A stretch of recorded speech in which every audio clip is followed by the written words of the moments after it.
Fala pessoal, tudo certo? Rafael aqui de novo com vocês para mais um vídeo. Gente, eu estava pensando assim, que rumo tomar em relação ao canal e tal. Que a princípio eu comecei esse canal para compartilhar minha rotina como profissional de educação, né? De professor de inglês, enfim. E veio a Copa do Mundo e passei a comentar só sobre a Copa do Mundo. Para quem não sabe, eu sou um amante do esporte, principalmente do futebol, de maneira geral, né? E assim, hoje eu tô com vontade, principalmente depois de ontem. Eu nem ia gravar vídeo hoje, mas depois de ontem, gente, falar sobre futebol novamente. Ontem eu parei para assistir o primeiro jogo depois desse período pós-Copa do Mundo, né? E assim, ontem eu fui ver a rodada, não sei quais foram os jogos da rodada em si, mas o que passou na Cazé TV, continuo acompanhando o futebol pela Cazé TV, porque é a melhor, né? E ontem eles transmitiram Vasco e Mirassol. A equipe de transmissão era a que eu considero mais top ali, o Casimiro, a Gil Cabral, o Luizinho narrando e o Fernando. Gente, um jogo extremamente fraco, né? Extremamente fraco tecnicamente, ruim de assistir, complicado. O Vasco, uma sequência, tanto o Vasco quanto o Mirassol, uma sequência de erros bobos de futebol, né? Erros de passe, continuidade, tanto um time quanto o outro não dava sequência. O Mirassol achou um gol de escanteio, Reinaldo bateu um escanteio ali, Reinaldo não, King Naldo, o não erra pênalti, bateu um escanteio ali e o Mirassol achou um gol de bola parada. Depois o Vasco chegou ao empate com o Andrés Gomes, o melhor jogador do Vasco até então. Até o Casimiro Miguel fala isso, né? Para ele é o melhor jogador do Vasco e de fato é. Numa jogada individual, o cara meteu um golaço, né? Puxou para a canhota ali e acertou lá na gaveta, lá no ângulo, lá onde a coruja dorme. Parecia o gol do Lopes Cabral contra a Argentina. Golaço.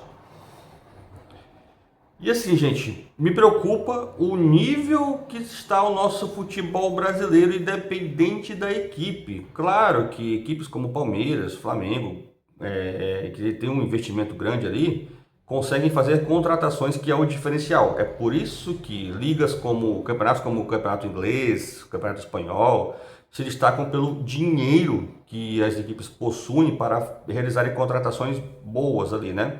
Real Madrid, por exemplo, o Cucurella contratou o Cucurella, contratou o Bernardo Silva, está montando um timaço. A internet está especulando os Galácticos novamente, enfim, algo do tipo. E trazendo para o futebol brasileiro, eu não sei ao certo, mas parece que o Flamengo está tentando contratar o Almada, eu não sei se já contratou, enfim.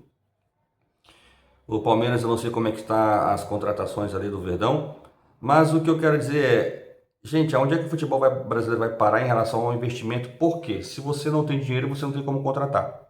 E para contratar peça boa, com jogador bom, precisa de dinheiro, né?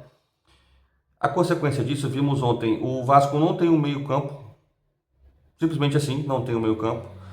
Na minha humilde opinião, o mais ou menos que o Vasco tem ali é o lateral esquerdo, o Piton, que é um lateral que realmente chega no fundo e cruza, que é o papel de lateral. Tem o Spinelli, um centroavante de área mesmo, aquele cara aqui. E ontem o Spinelli fez um jogaço, não meteu gol, tentou, não deu certo. Vinha no meio buscar, enfim. Alguns estavam falando que o jogo ruim do Vasco era consequência de 3 treinadores durante um ano, né? E estão dizendo já que vai para o quarto treinador. Em contrapartida, Rafael Guanais continua no comando do Mirassol, só que detalhe, gente, o Mirassol fez uma campanha espetacular em 2025 e agora está na zona de rebaixamento. Olha como é que o futebol é completamente instável. Não tem garantia de que o ano passado você fez um campeonato bom e vai dar uma continuidade no segundo ano, né? Prova disso está o Mirassol na zona de rebaixamento. E assim, o que me preocupa, gente, é o reflexo que isso causa na população. Porque eu imagino que você tá parado, vai assistir o jogo do seu time, ou seja lá de qual time for. Eu, por exemplo, eu sou São Paulino de família, mas admiro o futebol como um todo. O futebol, o São Paulo, por exemplo, antes da Copa estava no meio da tabela ali, disputando Sul-Americana, disputando vaga de Sul-Americana, disputando vaga de Libertadores, que já está fazendo feio faz tempo. E agora está na 12ª posição, se eu não me engano. Gente, é absurdo. O São Paulo não consegue fazer uma contratação boa faz muito tempo. Dinheiro também é a questão, assim como muitas equipes do brasileiro.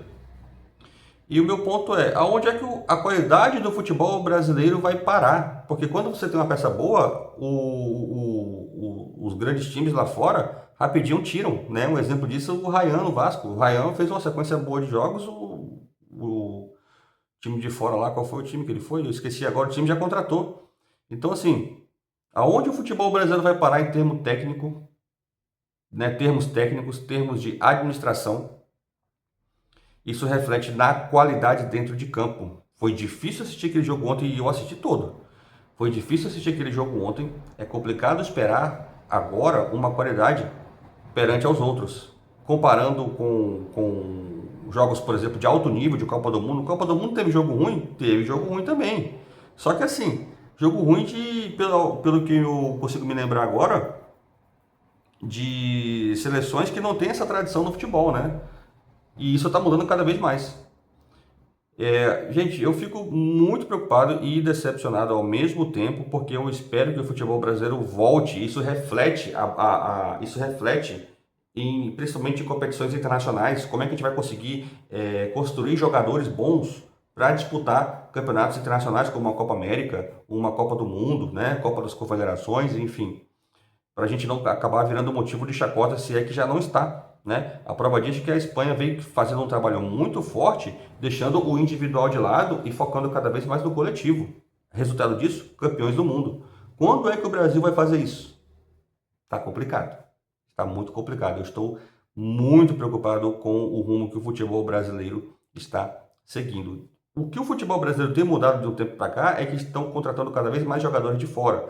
Jogadores sul-americanos, né, equatorianos, colombianos, argentinos, uruguaios, paraguaios, enfim. E a prata da casa? E os nossos jogadores, né? Precisamos de escolas, é isso que nós precisamos, essa é a verdade. Precisamos de escolas formadores de jogadores, é isso que a gente precisa. Bom, videozinho curto hoje, tá? Não vou me alongar, deixo aqui o meu recado de hoje e a gente se vê no próximo vídeo. Valeu?